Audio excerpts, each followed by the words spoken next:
係講網友呢一個係喺呢一個而家我哋即係美國傳出嚟嘅消息啊，就係好肯定萊特希澤就會做商務部長啊，呢個就係，而佢嘅助手就做首席貿易代表，呢個就發表㗎啦。咁咧就係佢會對中國發動嗰個關稅戰啦。究竟會有幾多嘅影響呢？中國會點樣應付呢？今日美國同中國嘅智庫，美國同台灣嘅智庫都作出咗啲估計嘅。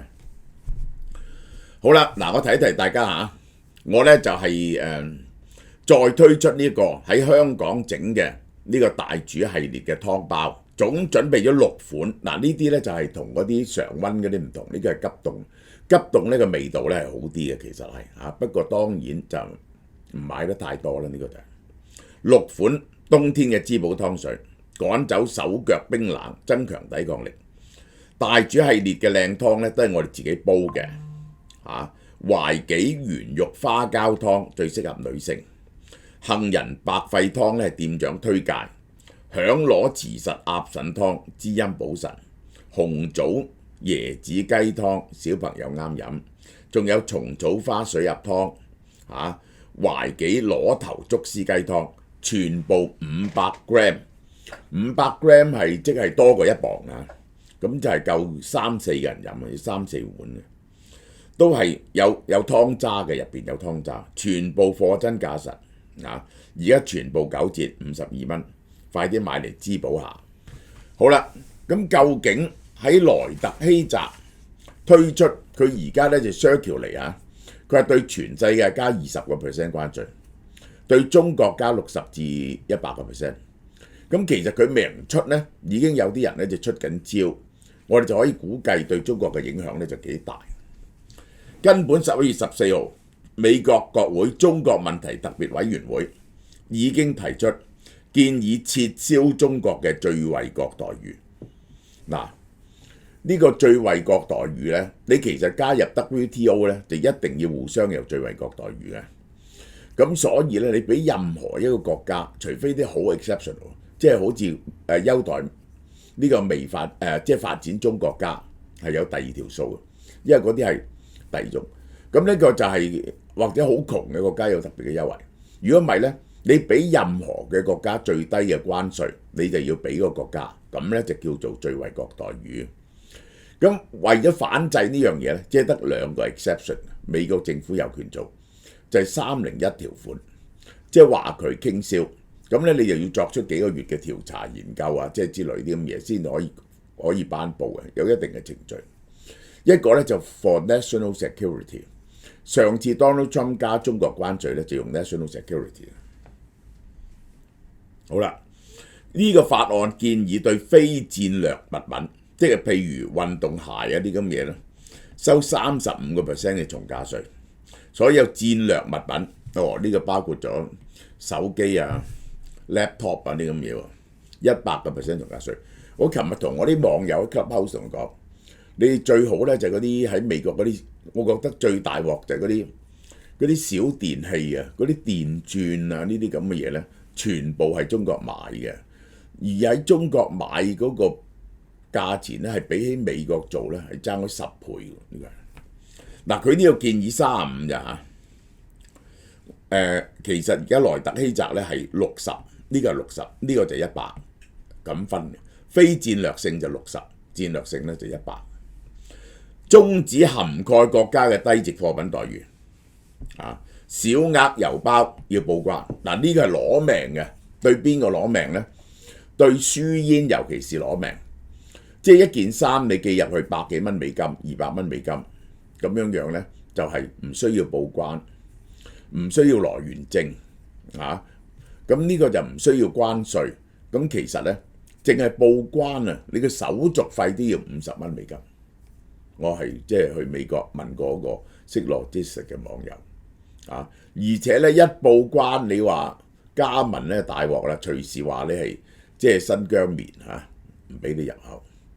呢個就係唔好講話關稅幾多，可能關稅都唔係好重要。以前呢個呢，第一個打死嘅輸煙嘅 TIMU 有冇影響呢？有影響，就冇咁大。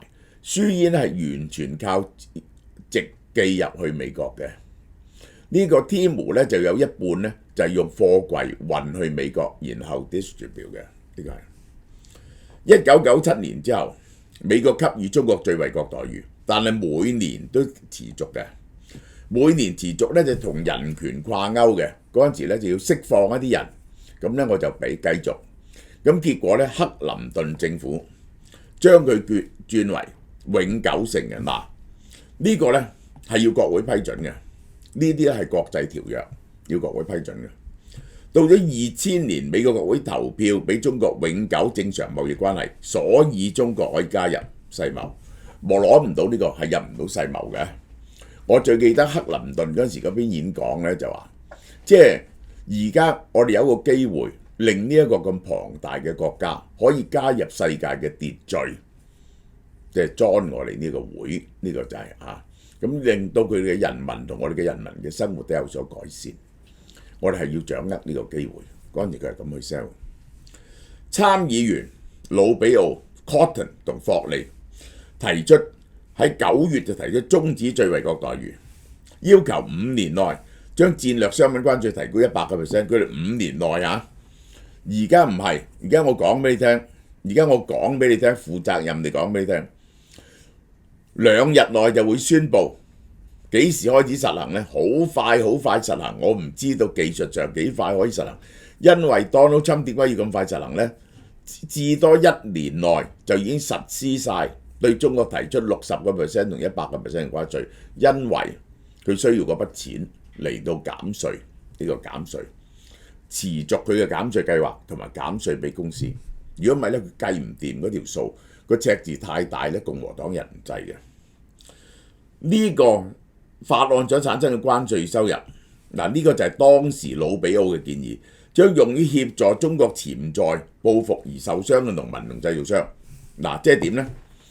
嗰陣時魯比奧就話收咗啲稅翻嚟，中國唔同美國買大豆，佢就補貼買大豆，以及購買對太平洋區衝突至關重要嘅關鍵彈藥，拎中國啲錢嚟到用收關稅啲錢嚟到買武器對付中國。根據 Peterson 經濟研究所，取消 PNTR 會導致美國收入下降，而中國收入下降更為顯著。結果中國嘅收入係跌得更加犀利。如果中國又限制市場准入進行報復咧 ，GDP 2025年下降0.6%，呢個係一個溫和嘅估計，即係咧其實咧你慢慢先實施得晒個 effect， 應該你攤開3年嚟到做。如果美國行呢個關稅，而中國某種程度嘅報復，咁樣咧呢個會對呢個中國嘅 GDP 係作2.5%，會因此下跌2.5%。呢個我係根據更多人嘅估計。關稅咧又會令到消費者同中間商品價錢上漲，導致美國通脹增加0.2%。呢個咧就係太過溫和嘅估計。我估一般人咧估計0.7%，對呢一個中國呢個關稅係會增加0.7%。一陣我會計條數俾你睇點解。如果中國報復加多0.4%，就去到1% 度，呢個就係唔計對全世界徵咗20% 關稅，淨係中國嗰部分令到呢一個美國嘅通脹增加1%。近來呢樣嘢已經反映咗喺美國國庫債券嘅利息上面。如果唔係咧，你唔明點解咧一路減息咧，美國國庫債券嘅價錢咧就一路跌，個實際利率咧一路升。2025年至28年，美國 GDP 估計減少1500幾億，製造業生產毛額減少5000幾億，因為呢啲互相報復嘅保護性措施。影響最大嘅乜嘢啊？因為佢唔買翻一啲美國嘢，農業、耐用品製造同埋礦業有同美國買啲能源同其他礦業嘅。如果中國報復呢，農業同耐用品製造損失將會加倍。呢個係包括咗一啲汽車，一啲高燃料嘅汽車，即係高能耗嘅汽車，Caterpillar 呢啲咁樣嘅嘢。農業就好明顯就係大豆同玉米啦。中國嘅貿易盈餘喺2026年因為人民幣貶值而改善，貿易盈餘係會改善嘅。佢呢度就鋪假設中國會貶值，中國會貶值幾多呢？呢個好難講。呢個係睇大陸嘅心態，即係我估咧，中國咧就會貶值10幾個% 度啦。一般嚟講係。而加拿大同墨西哥嘅貿易餘額因為資本流入而惡化，呢個就係加拿大、墨西哥就反而嘅貿易餘額咧就係惡化咗。呢個點解咧？就因為嗰啲廠就去咗加拿大同墨西哥做，變咗咧佢輸入輸出嘅數咧都少咗。國安官員台灣喺個內部簡報會，中國會有6招反制美國。第一，面對美國製出嘅高關稅對抗中國。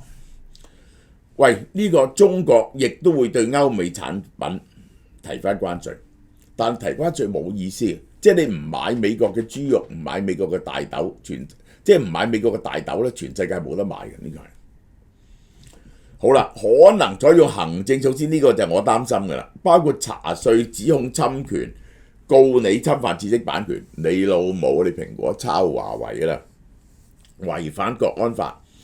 反制喺中國嘅美企業，呢個係我最擔心嘅，即係呢個 Tesla 去支持呢個 Donald Trump，就可能導致 Tesla 受損，而第一個受損嘅就係蘋果。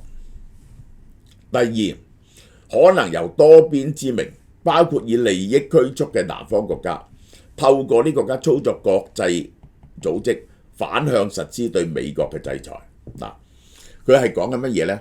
即係咧，恃住佢啲丐幫人多勢眾喺聯合國譴責美國，咁你吹美國唔脹，你唔會做到任何實質嘢，因為美國係安全理事會5位常任理事國，可以否定晒任何行動嘅。喺呢個世衛組織制裁美國係制裁唔到嘅，點解啊？因為世衛組織要裁定美國犯規呢，最後要上訴去5個法庭法官。上訴去呢個最高嘅仲裁庭要審出嚟咧，要有5個法官。而家咧美國就唔肯增加法官，而家全世界呢啲法官咧只係得5個，其中一個係美國人。美國法官咧因為要審美國咧要缺席嘅，所以咧冇得審。中國可以操作有啲國家同美國對立。第三，台灣研究中國繼續連結一帶一路南方國家。就向佢哋賣產能，呢個係嘅，呢個佢哋盡量向佢哋傾銷啦。但係呢啲國家咧就好窮，你賣俾佢嘅嘢咧就冇錢賺嘅，你更加要賒數俾佢。中國加強喺呢啲地方施壓，對菲律賓、對台灣施壓，對日本、韓國施壓，要求美國讓步。第四，意圖迫使美國讓步，造成第一島鏈嘅內海化，即係呢橛咧，第一島鏈入邊咧係變咗係中國嘅勢力範圍。第五，喺台灣操作疑美論、疑特論，離間台美關係，甚至美國同其他民主國家嘅關係，等你哋咧就散晒。呢個就係中國呢6招。其實呢6招咧，其實好多都係已經用緊嘅呢啲外交嘅地緣政治手段，唯一。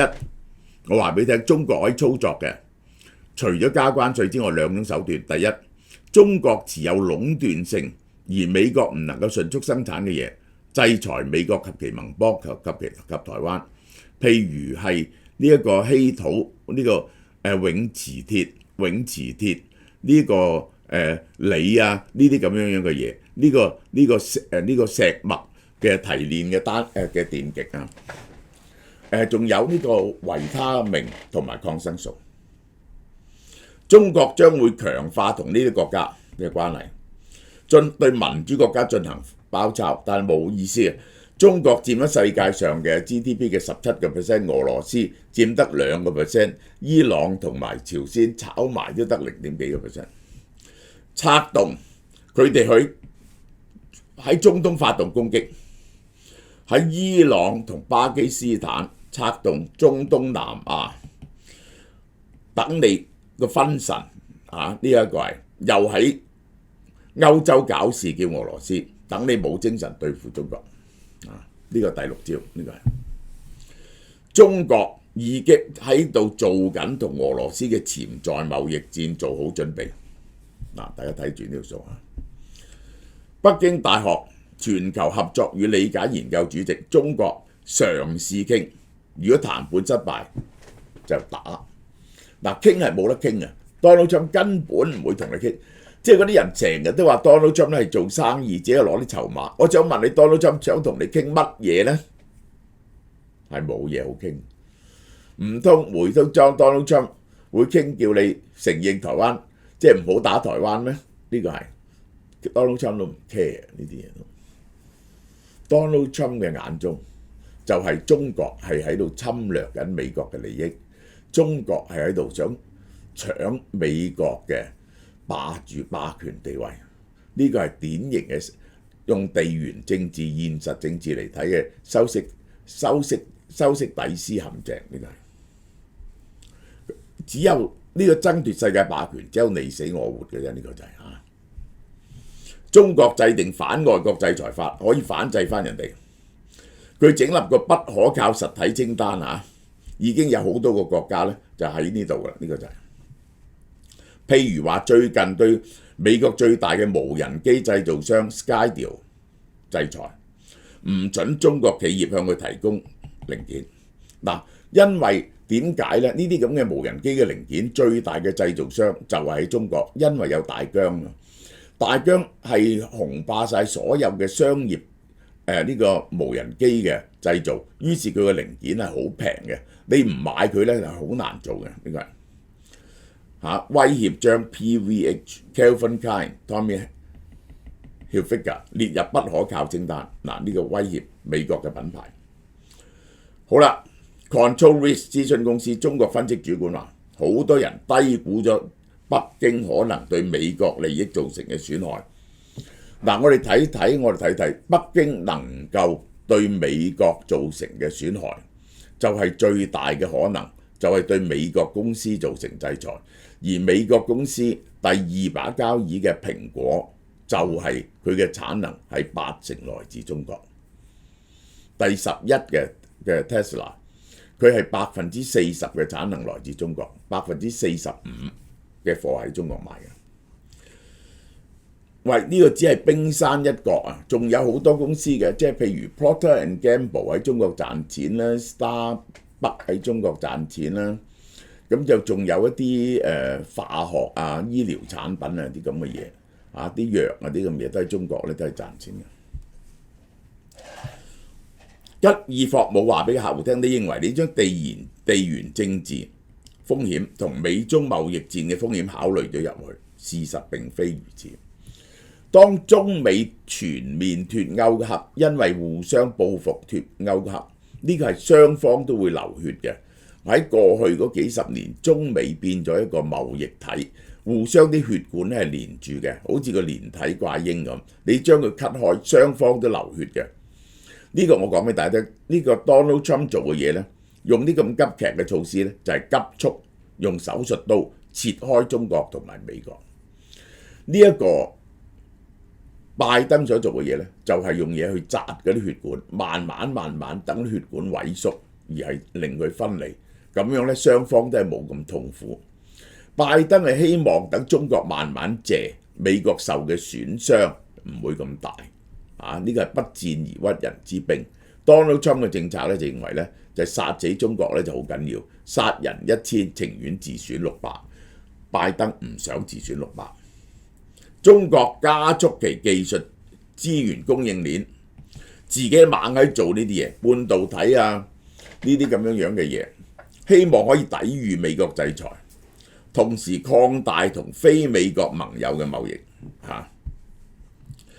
呢一個 Trivian 諮詢公司嘅分析師話 ，Donald Trump 嘅保護主義可能有利於中國喎，因為咧 Donald Trump 如果對全世界徵稅同埋唔支持烏克蘭咧，歐洲同埋日本同埋韓國焗住要意圖玩平衡，同中國保持一個更加友好嘅關係，比起拜登政府嘅圍堵政策。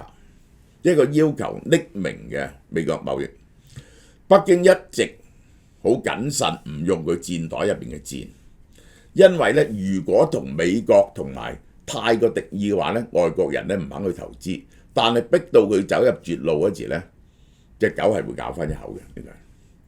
如果 Donald Trump 實施60% 嘅關稅，中國呢種克制就會改變。嗱，我哋睇下雙方嘅貿易額嚇，你去到最多嗰陣時咧係5700幾億、5800億，呢個6000億到，呢邊咧係1700億、1000幾億、1800億。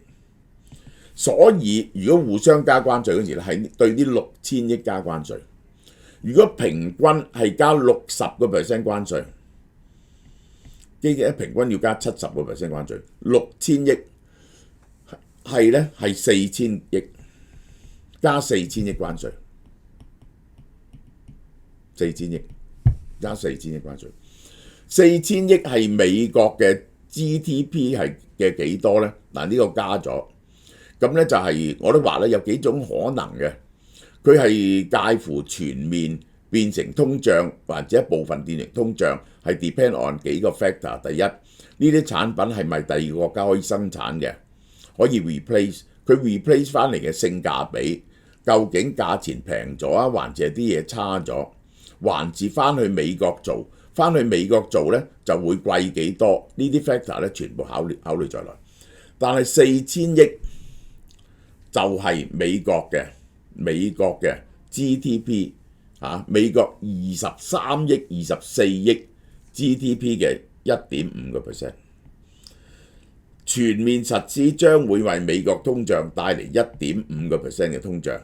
呢個係純粹呢一個係唔計嗰個 feedback 嘅效果啊，唔計 feedback 反覆 feedback 彈跳嘅效果。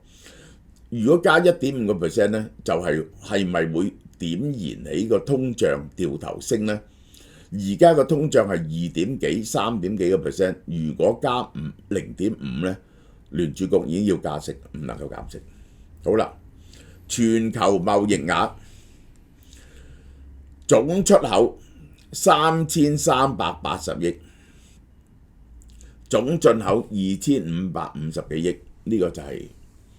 呢一個係中國嘅總出口同總進口，佢大約今年話有1萬億美金，我諗呢個就冇嘅，700-8千億。咁其中咧美國就喺呢度嘅啫，但係咧我話咧去東盟好多咧係轉去美國嘅，去東盟同墨西哥，因為咧你見到咧對美國嘅份額減弱咗咧，就係對東盟同墨西哥嘅支出係多嘅輸出咧係多咗好多，其實有啲貨咧係兜路去嘅。但係美國如果加得你60至100% 關稅咧，佢就唔會咁蠢，一定同時限制埋有啲中間國家，譬如越南啊同馬來西亞咁。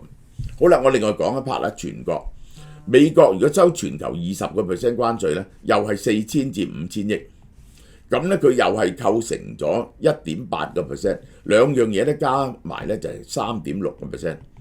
如果分2年實施得晒咧，每年嘅通脹係 1.8%。